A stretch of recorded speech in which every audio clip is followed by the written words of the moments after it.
à tous, infiniment heureux de vous retrouver ce matin pour partager avec vous le Chitat du jour. Aujourd'hui, nous sommes le 4e jour de la semaine Yom Revi de la parashat Vaïgash, également le 4e jour du mois de Tevet, de cette fameuse année Tafshin Pegimel Shnat Hakel, l'année du rassemblement. Et nous allons commencer tout de suite avec le Chumash. Nous étudions les belles retrouvailles de Yaakov. Il est tellement heureux, Yaakov. Yaakov a appris que Yosef était vivant.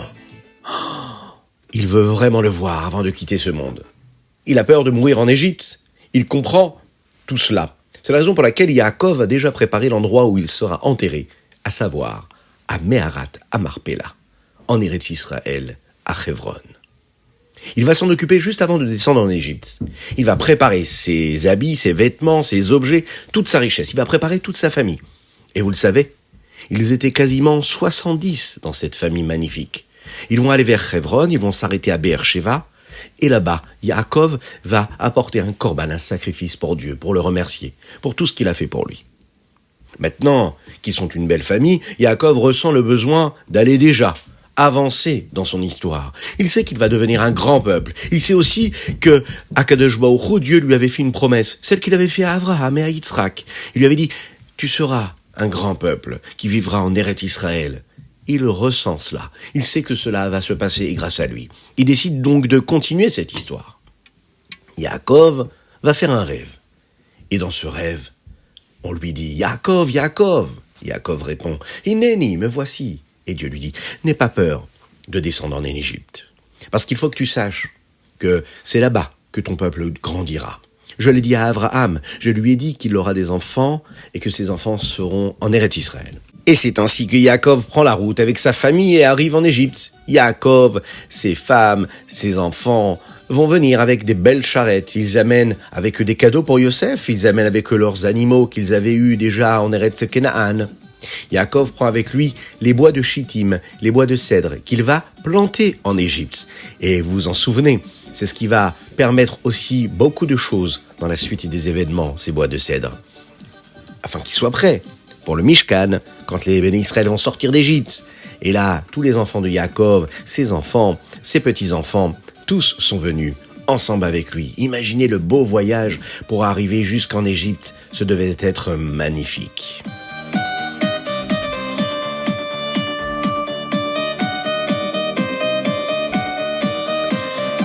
Et nous passons tout de suite au Teilim du jour, aujourd'hui le 4e jour du mois de Tevet. Et les prakim, les chapitres que nous disons, c'est du Chav Gimel au Chafret. Parmi ces chapitres, un verset que nous disons tous les dimanches, chaque semaine, c'est le Shir Shel Yom. Une partie de ces versets-là parle de cette fois-là où Shlomo HaMelech, le roi Salomon, est arrivé avec le Aaron Abrit, dans le Kodesh HaKodeshim, qui était dans le Beth Amikdash. Shlomo a demandé comme ça, il a dit « Se'u she'arim rashechem » ouvrez les grandes portes pour accueillir le Aaron Abrit. Ces mots-là sont très particuliers. On les dit 2 fois dans ce chapitre-là. Ces lettres-là et ces mots-là sont expliqués par le Metsudat David qui lui explique les versets du Nar. Et il dit comme ça qu'il y a une allusion dans les 2 fois où ces versets-là vont être dits ici. C'est l'allusion qui correspond à la Shrina qui résidait dans le Beth Amikdash. Le premier Beth Amikdash et le 3e Beth Amikdash. Oui, et si vous vous posez la question, vous vous demandez, mais pourquoi pas dans le 2e Beth Amikdash ? Parce qu'on sait que la Shrina de Dieu n'a pas résidé avec la même force et la même intensité quand il y avait le premier Beth Amikdash et quand il y aura très prochainement le 3e Beth Amikdash.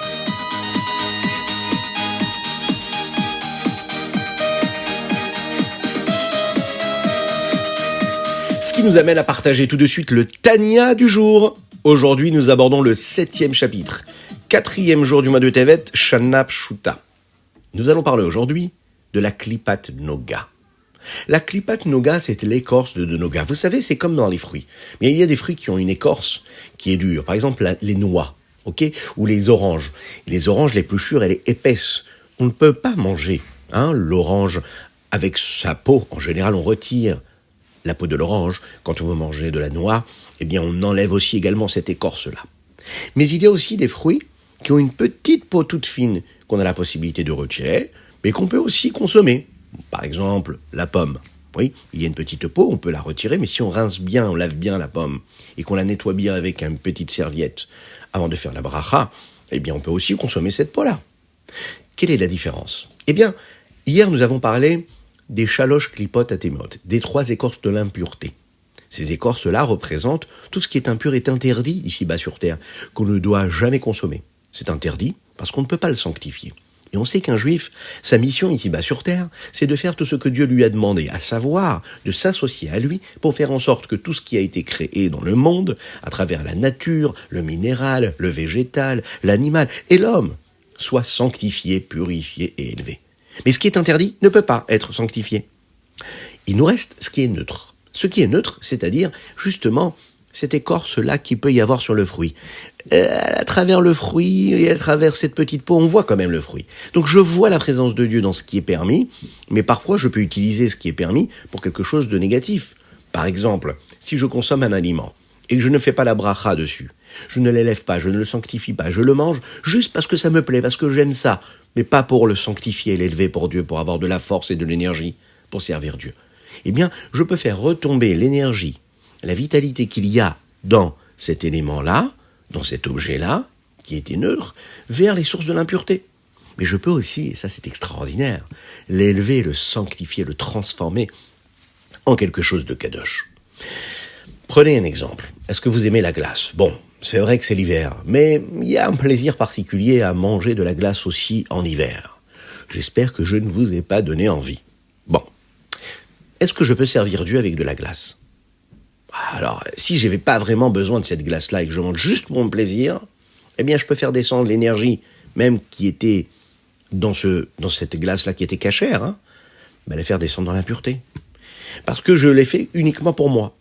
Maintenant, si je veux manger une glace pour me faire un petit peu plaisir et pour me donner de la force pour bien étudier ensuite, bon, c'est permis de manger de la glace. Faut pas exagérer non plus.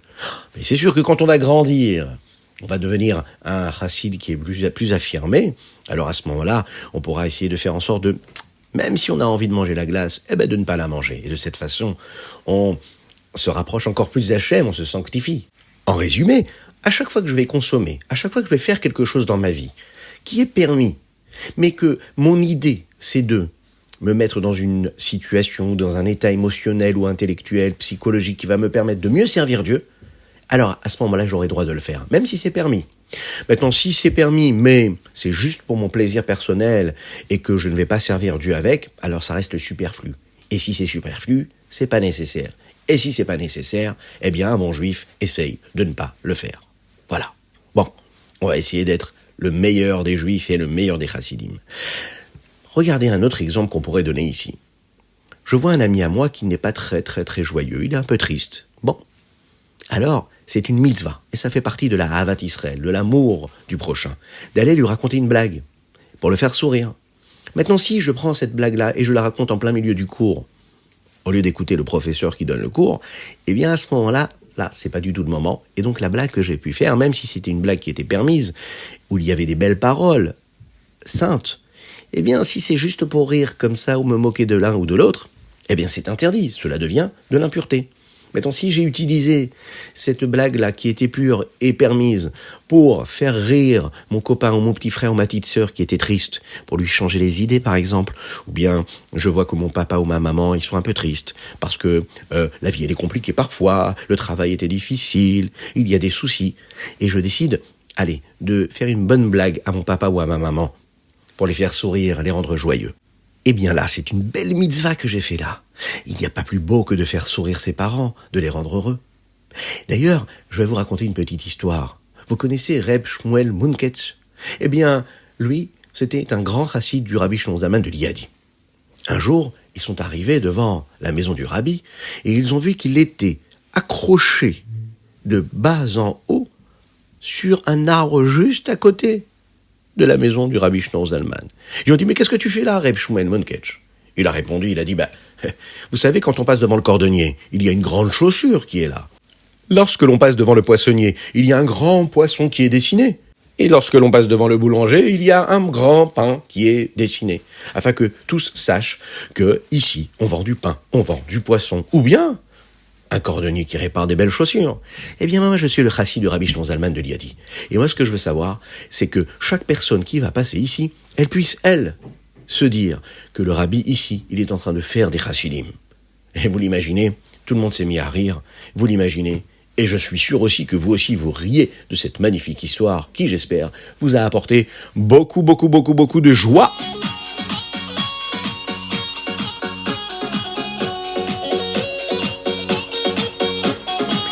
Et nous arrivons donc au Hayom Yom aujourd'hui, le 4 du mois de Tevet. Erev Shabbat, il y a une halakha dans le Shulchan Aruch qui nous dit que nous devons lire toute la paracha. C'est l'idée de préparer cette paracha que nous allons lire le lendemain à la shul. C'est ce que nous appelons le Shnei Mikra Ve'echad Targum. Alors il faut savoir, c'est une halakha, c'est pas juste comme ça, hein. C'est très important et il faut respecter cette halakha. D'abord, on lit le Chumash, et ensuite on va lire le Targum. Vous savez, le Targum Onkelos qui apparaît sur le côté gauche en général du Chumash, en petites lettres. Eh bien, c'est un Targum qui nous permet de comprendre ce qui a été dit en hébreu, en araméen, et même si on ne comprend pas tout, c'est très important de le lire. Ça apporte beaucoup de bénédictions. Lorsqu'un homme est capable ensuite de grandir, eh bien, il lit tranquillement, une fois le Chumash, une deuxième fois le Chumash, et une troisième fois, là, le Targum. Donc 2 fois le Pasuk, dans le Chumash, et une fois le Targum. Les Rebbeim avaient l'habitude de lire une première partie le jeudi soir, la nuit. Ils lisaient par exemple le Rishon et le Sheni. Le lendemain, Yom Shishi, le vendredi, après Chatzot, là, ils lisaient toute la paracha, depuis le début jusqu'à la fin. Ils lisaient même la Haftara. Et il y a une troisième fois où il lisait une partie de Shnei Mikra, c'est le Shabbat matin, juste avant la Tefila, il lisait la dernière Aliyah, le Shevi'i entier de cette paracha-là avec le Targum. Parfois, il peut y avoir 2 Haftarot. Par exemple, si c'est un jour de Rosh Chodesh ou bien un jour de Erev Rosh Chodesh qui tombe le jour du Shabbat, et là on rajoute une Haftara. Eh bien, les Rebbeim avaient l'habitude de lire les 2 Haftarot. Chaque nuit, il faut savoir que la Neshama, notre Neshama, elle monte vers Dieu. Elle monte vers Dieu pour recevoir de la vitalité pour le jour qui vient juste après. C'est le Zohar qui nous le dit. Si un homme, par exemple, a étudié beaucoup de Torah pendant la journée, et il a fait une belle tfila avec une belle intention, une belle concentration, eh bien parfois il peut rêver de ce qu'il vient d'étudier pendant la journée. Ça peut être un rêve de Gemara, ça peut être un rêve de Chassidut. La Neshama, elle peut même apprendre quelque chose de nouveau pendant ce rêve-là qui lui expliquera ce qu'elle a étudié pendant toute la journée. Vous imaginez un petit peu? Et vous, est-ce que ça vous aide parfois d'étudier pendant toute la journée afin de rêver à de belles choses? Ça vous est déjà arrivé de rêver de quelque chose qui correspondait à votre étude? Moi, j'aimerais bien le savoir. Si vous avez une anecdote à nous raconter, n'hésitez pas à nous l'envoyer sur notre lien habituel, torahaudio.fr, afin de faire participer tout le monde.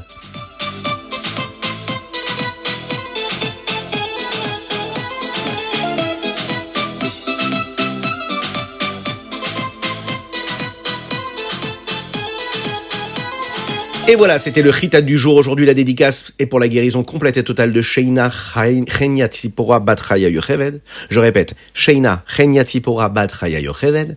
N'hésitez pas vous aussi à nous envoyer vos dédicaces et vos soutiens et vos dons sur torahaudio.fr. TORAHAUDIO.fr. Je vous dis à très bientôt. Que Dieu vous bénisse et qu'il vous protège.